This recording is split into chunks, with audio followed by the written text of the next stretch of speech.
Pak Hidayat, yang ingin kami tanyakan adalah tentang ramainya diperbincangkan terkait keamanan penggunaan vaksin AstraZeneca. Nah ini Pak, Menteri Kesehatan beberapa waktu lalu menyebutkan bahwa pemerintah baru mengetahui vaksin tersebut kadaluarsa pada Mei ini. Sedangkan vaksin ini dikatakan oleh Menkes sendiri memiliki efek samping, yaitu akan mengakibatkan pembekuan darah.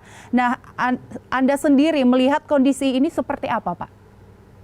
Ya, saya sangat menyayangkan ya bagaimana manajemen pengambilan keputusan di pemerintah. Kok bisa pemerintah sampai baru tahu belakangan dan kemudian tahu itu mempunyai dampak yang sangat serius, tahu itu kemudian sudah expired. Kok bisa? Memang pemerintah, bagaimana sih cara pemerintah mengambil keputusan?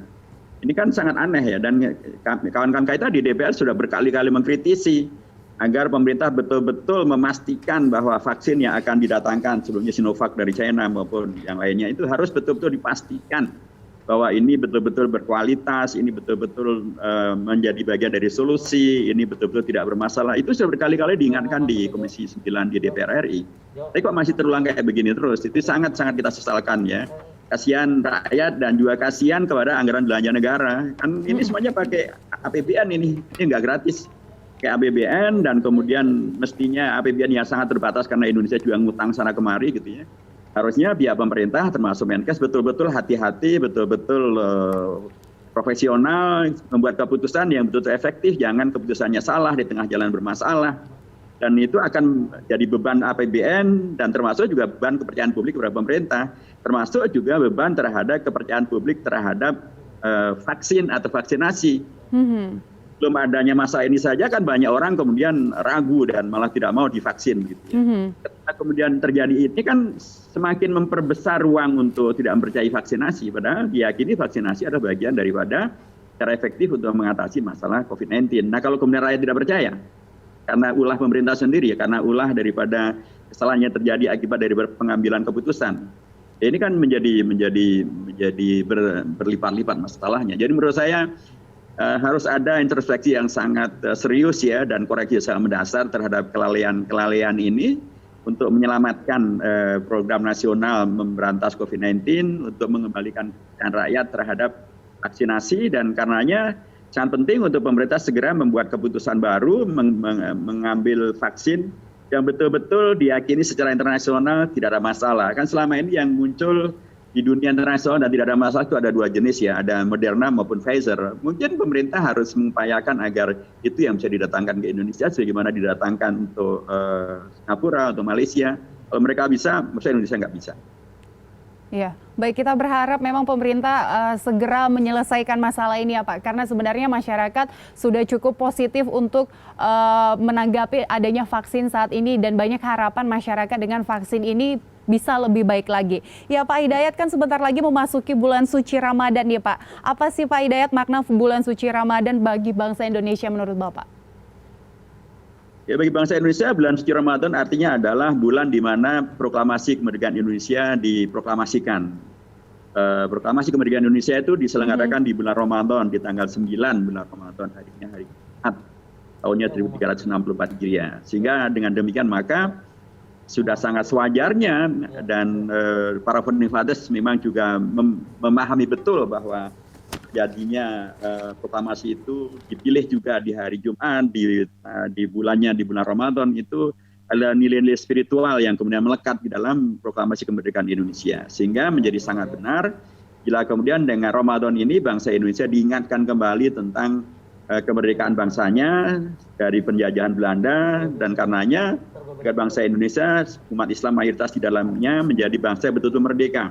Merdeka dari kuasa kemaksiatan, kuasa kemungkaran, kuasa kejahatan, kuasa kedoliman, kuasa ketidakadilan, kuasa korupsi, kuasa perusakan lingkungan, kuasa apapun itu harus kemudian bisa dikalahkan, karena kejahatan-kejahatan itu yang menjajah bangsa Indonesia memang harus disingkirkan, karena menjadikan bangsa Indonesia menjadi bangsa yang tidak merdeka, menjadi bangsa yang tidak berdaulat.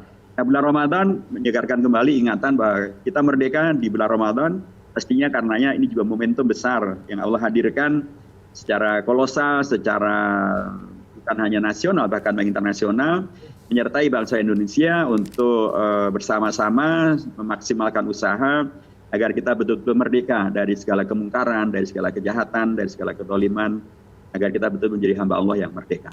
Iya. Pak Hidayat, ada usulan pelaksanaan ibadah Ramadan di tengah pandemi. Apakah masih seperti Ramadan tahun lalu, Pak, kalau Pak Hidayat melihatnya? Ya itu akan sangat tergantung ya dengan bagaimana perkembangan COVID-19 pada 1 bulan ke depan ya kan kita juga tidak tahu, bisa jadi mudah-mudahan memang kemudian semakin landai, semakin menurun sehingga bisa mengarah kepada normal atau malah semakin memburuk, kita kan tidak tahu karena kondisi kedua-duanya bisa terjadi karena negara sehebat seperti New Zealand saja kemudian melockdown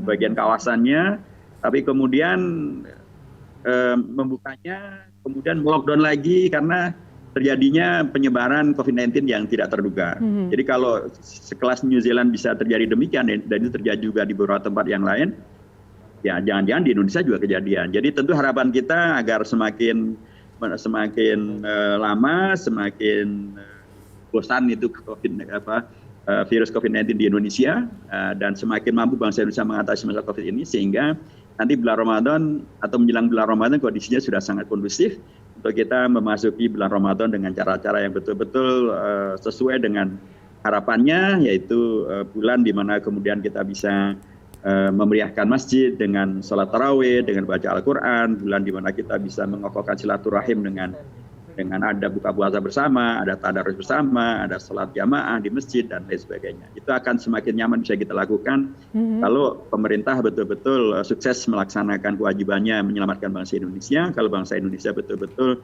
bahu-membahu untuk menjadi bagian daripada solusi yang mengatasi masalah COVID-19 ini. Baik. Selain itu Pak Hidayat, pemerintah juga tidak melarang bahwa tahun ini mudik lebaran dilakukan. Namun di sisi lain kalau kita melihat bahwa penyebaran dari COVID-19 ini masih tinggi. Menurut Bapak seperti apa? Ya ini bagian dari yang agak aneh ya dari pernyataan-pernyataan publik daripada pemerintah ya. Di satu pihak kemarin ketika ada libur keagamaan Nyepi dan Isra Mi'raj kan dibatasi itu keberangkatan untuk pulang kampung dan bahkan ASN tidak boleh sama sekali gitu ya, dan bahkan ada pengurangan masa libur nasional gitu ya. Itu kan satu pengesanan bahwa ada keseriusan pemerintah untuk mengurangi risiko kembalinya atau menyebarnya COVID-19 dengan tadi mengurangi libur nasional, kemudian melarang untuk bepergian. Kalau ini belum apa-apa sudah membolehkan untuk pulang kampung. Ini bagaimana? Ini satu hal yang sementara tidak ada usaha baru gitu ya, yang lebih masif untuk kemudian meyakinkan publik bahwa masalah kita akan selesai sehingga pulang kampung akan bisa dilakukan dengan baik. Saya secara prinsip tentu sangat setuju kalau orang bisa pulang kampung, tapi hendaknya itu dilakukan betul-betul ketika kondisi sudah aman. Jangan sampai justru pulang kampung justru pulang membawa COVID-19 dari kota-kota, bukan hanya Jakarta, dari kota-kota yang lain, di kampung kemudian disebarluaskan, kemudian balik dari kampung membawa juga masalah-masalah dari kampung COVID-19 nyebar ke kota-kota. Itu kan akan merusak ya dan akan menihilkan atau mengurangi makna daripada usaha maksimal yang dilakukan oleh negara, oleh pemerintah, oleh rakyat, oleh para dokter, oleh para perawat, oleh kita semuanya yang sudah berbilang-bulan kemudian jadi from home ini. Jadi memang harusnya pemerintah hati-hati ya dalam membuat pernyataan publik ya. Mestinya yang didahulukan adalah justru himbauan agar seluruh bangsa betul-betul maksimal melakukan upaya bersama dengan pemerintah untuk agar COVID-19 ini bisa kita selesaikan begitu. Sehingga ketika Ramadan kita sudah bisa normal melaksanakan ibadah puasa secara maksimal di masjid, di musola, di rumah-rumah. Sehingga, kalau itu bisa terjadi, kita baru bisa mengatakan kita bisa pulang kampung. Ini belum apa-apa langsung lompat ke pulang kampung. Kan menurut saya tidak rasional ya, dan menurut saya khawatir itu justru nanti akan memunculkan kalau ketika kemudian nanti ternyata COVID-19 belum teratasi, kemudian pemerintah mengatakan tidak boleh pulang kampung, rakyat malah kecewa lagi. Jadi harusnya himbauannya adalah mari menuju Ramadan ini maksimalkan seluruh usaha, bagian daripada ibadah, mengatasi COVID-19, menyelamatkan diri tetangga, keluarga, dan Indonesia supaya semuanya bisa sehat walafiat. Kalau kita sehat walafiat, maka nanti kita bisa pulang kampung, harusnya begitu. Tapi kalau kemudian tiba-tiba lompat ke nanti boleh pulang kampung, saya khawatir bahwa itu nanti menjadi kontraproduktif.